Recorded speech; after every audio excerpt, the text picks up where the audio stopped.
RO ARO का exam पहली बार में कैसे निकालें, इसको लेकर आपको 50 वीडियो देखने की ज़रूरत नहीं है। सिर्फ इस सिंगल वीडियो को अगर आपने देख लिया तो आप विश्वास मानिए आप पहली बार में, सिर्फ पहली बार में ही इस एग्ज़ाम को क्वालिफाई कर देंगे। क्योंकि दोस्तों मैं खुद 14 गवर्नमेंट एग्ज़ाम क्वालिफाई कर चुका हूं, तो हमें पता होता है कि एग्ज़ाम निकालने का सही तरीका क्या होता है। तो मेरा एक्सपीरियंस और जो बच्चे पहली बार में आरओ एआरओ एग्ज़ाम को क्वालिफाई करते हैं वो लोग कैसे इस एग्ज़ाम को क्वालिफाई करते हैं, एक एक चीज़ इस वीडियो में बताई गई है। अगर पूरा वीडियो देख लोगे तो सब कुछ समझ जाओगे। देखो ये है आरओ एआरओ 2021-22 में जो पेपर हुआ था, ये वो वाला पेपर आप यहाँ पर देख सकते हैं।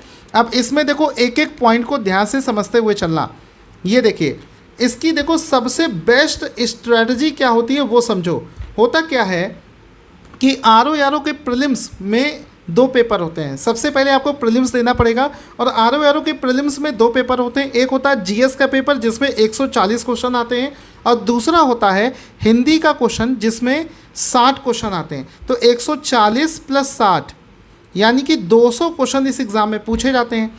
अब आपको करना क्या है कि ये जो 200 क्वेश्चन पूछे जाते हैं इसमें सबसे पहले तो आपको ये पता होना चाहिए कि हमको 200 में से लाना कितने नंबर है। अगर पिछले साल की बात करें तो लगभग जो इसका कट ऑफ है वो 125 से लेकर 127 या 28 नंबर के आसपास में जाता है। तो आपके मन में एक टारगेट है कि यार चलो आपको ये मालूम है कि 200 नंबर का जो पेपर होता है उसमें लगभग आपको 125, और अगर आप अपने आप को सेव करना चाहते हैं तो 130 मान लीजिए, 125 और 30 के आसपास में आपको नंबर लाने पड़ेंगे। इससे ज़्यादा कट ऑफ नहीं जाता है, ठीक है।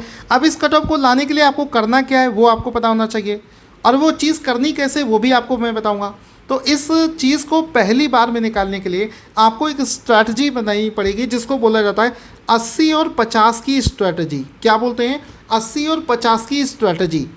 80 और 50 की स्ट्रैटेजी क्या होती है कि चूँकि इसका जो प्रीलिम्स का पेपर होता है उसमें जनरल स्टडीज़ के पेपर 1 में 140 क्वेश्चन होते हैं और आपके जनरल हिंदी के जिसको पेपर 2 बोलते हैं उसके 60 क्वेश्चन पूछे जाते हैं, जो मिलकर बने 200। तो 200 में से 80 और 50 की स्ट्रेटजी का मतलब होता है, 80 और 50 का मतलब हुआ कि आप एक टारगेट कर कर चलें कि आप 50 नंबर यानी कि 60 में से 50 क्वेश्चन हिंदी के सही कर दें और जीएस में 140 में से 80 यहाँ पर सही कर दें। तो ये बोला जाता है 80 और 50 की स्ट्रेटजी। और आप विश्वास मानिए पिछले साल की बात कर रहा हूँ, हमारे स्टूडेंट ने 60 में से 55-56 नंबर तक सही कर दिए हैं। फिर भी मैं 50 लेकर चल रहा हूँ। हिंदी का ऐसा शानदार नोट्स हमने बना रखा है कि अगर आपने उस नोट्स को पढ़ लिया तो आपके 50 नंबर कहीं नहीं गए। और सेम चीज़ जीएस में भी फॉलो होता है। हमारे कोर्स से जीएस में डायरेक्ट क्वेश्चन हम जो मैच करते हैं। तो 80 क्वेश्चन दोस्तों यहाँ से, और 80 में से आप मानोगे 70 के आसपास क्वेश्चन तो डायरेक्ट हमारे नोट्स से फंस जाते हैं, ठीक है। तो अब आपको ये पता चल गया कि इस एग्ज़ाम की कितने नंबर आपको लाने हैं और कौन सी स्ट्रैटेजी फॉलो करती है। अभी सब कुछ फिनिश नहीं हुआ है, ध्यान से समझना आगे मैं क्या बताने वाला हूँ। अब दोस्तों बात आती है कि इस एग्ज़ाम को निकालने के लिए आपको पढ़ना किस तरीके से शुरू करना है।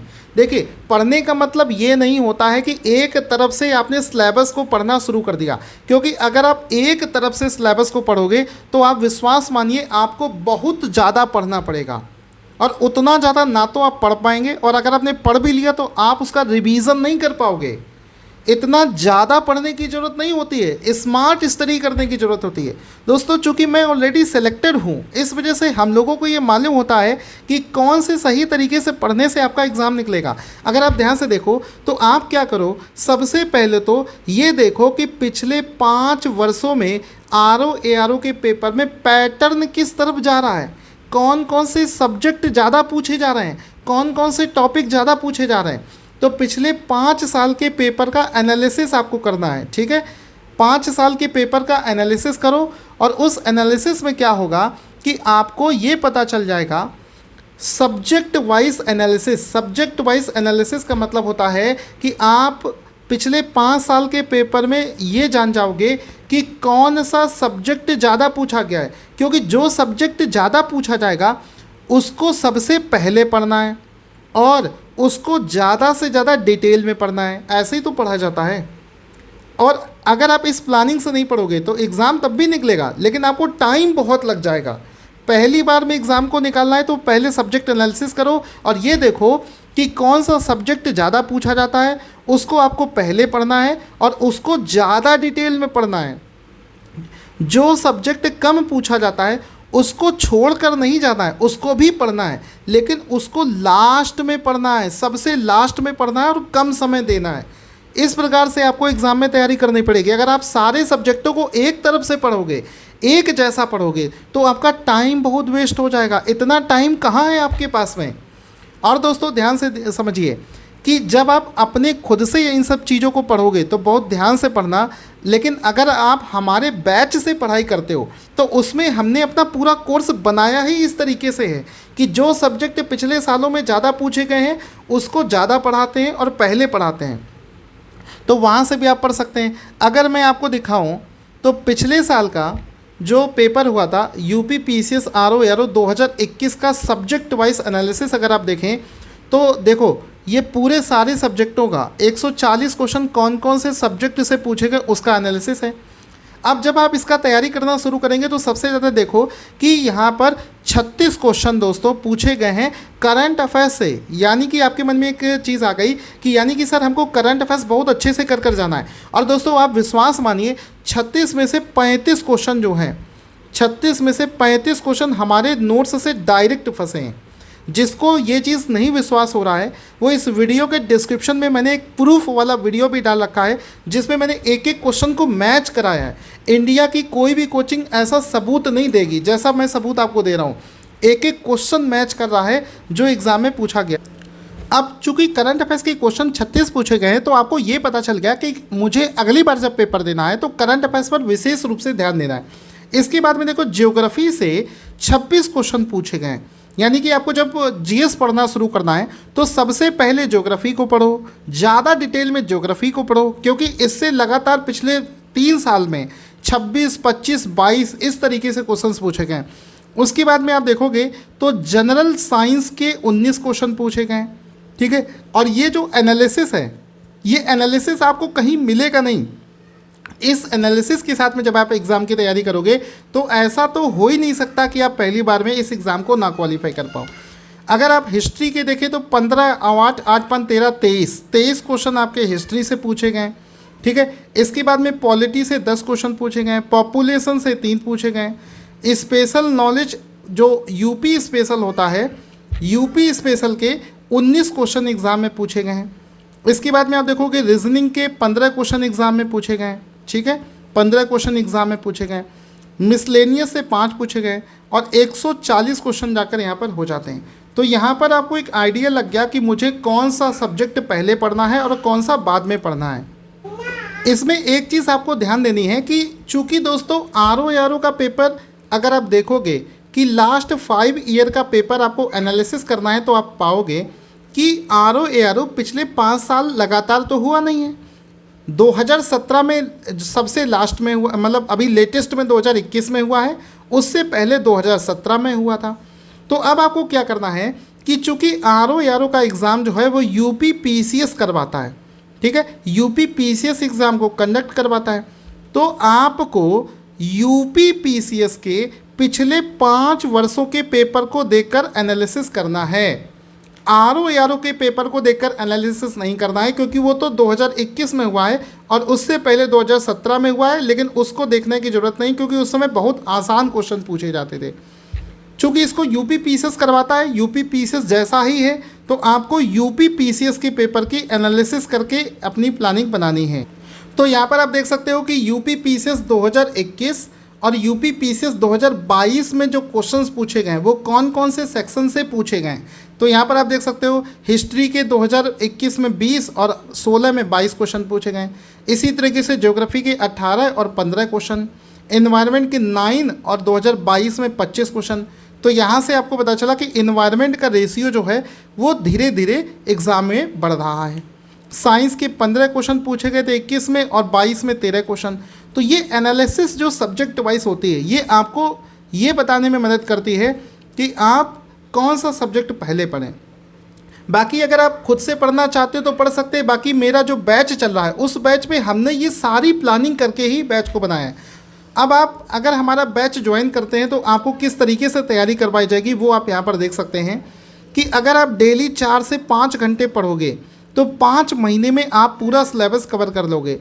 और अगर आप 2-3 घंटे डेली देते हो तो आपको 6 से 7 महीने में पूरा जो सिलेबस है वो कवर कर सकते हैं।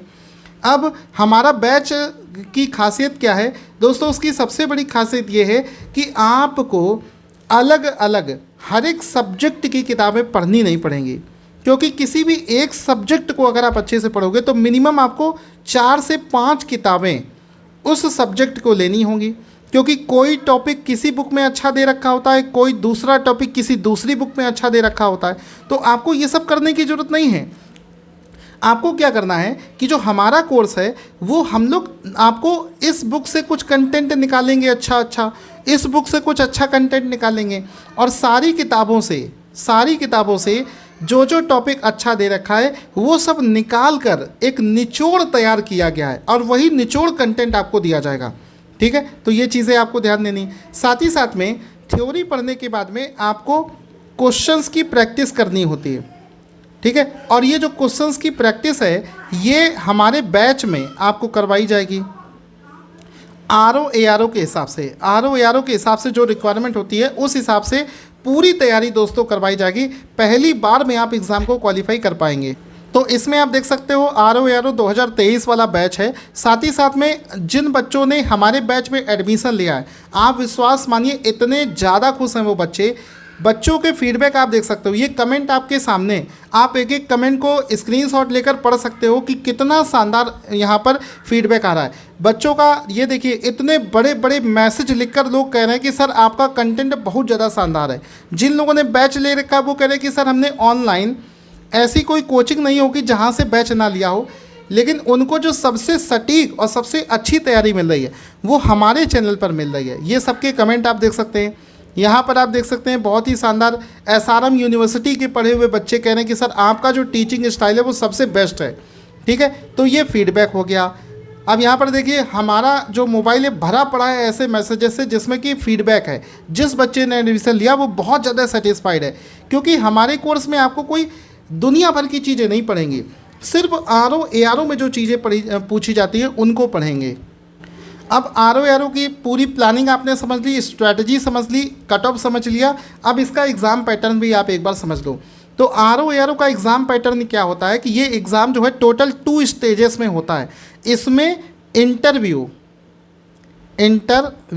इसमें इंटरव्यू जो है वो नहीं होता है। इंटरव्यू इसमें नहीं होता है, सिर्फ 2 स्टेज है। यानी कि अगर आपने प्रीलिम्स क्वालिफाई कर लिया और उसके बाद में आपने मेंस क्वालिफाई कर लिया तो आपका सिलेक्शन इस एग्ज़ाम में हो जाएगा। इंटरव्यू इसमें नहीं होता है। ठीक है, साथ ही साथ में इसमें ARO के लिए टाइपिंग टेस्ट भी होता है। ठीक है, जो लोग ARO के लिए एलिजिबल होंगे उनके लिए टाइपिंग टेस्ट होगा। RO के लिए टाइपिंग टेस्ट जो है वो एग्ज़ाम के समय पर नहीं लिया जाता है।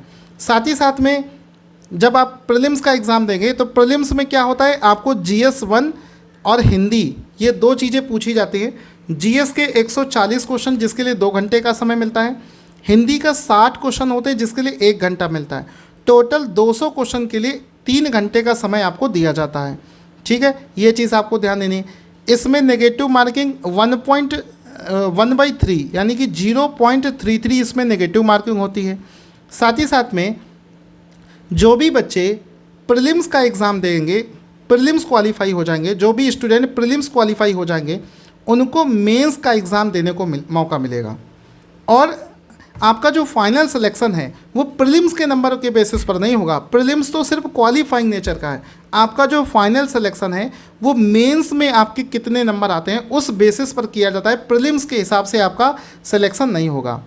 ठीक है, इसके बाद में जब आप प्रीलिम्स क्वालिफाई कर लोगे तो हमारे यहाँ पर आपको मेंस की शानदार तैयारी करवाई जाएगी। यहाँ पर आप देख सकते हो मेंस का सिलेबस देख सकते हो। मेंस में बेसिकली 3 बड़ी बड़ी चीज़ें आती हैं। General Hindi, general studies GS 120 question होते हैं, 120 नंबर के, 2 घंटे का समय मिलेगा।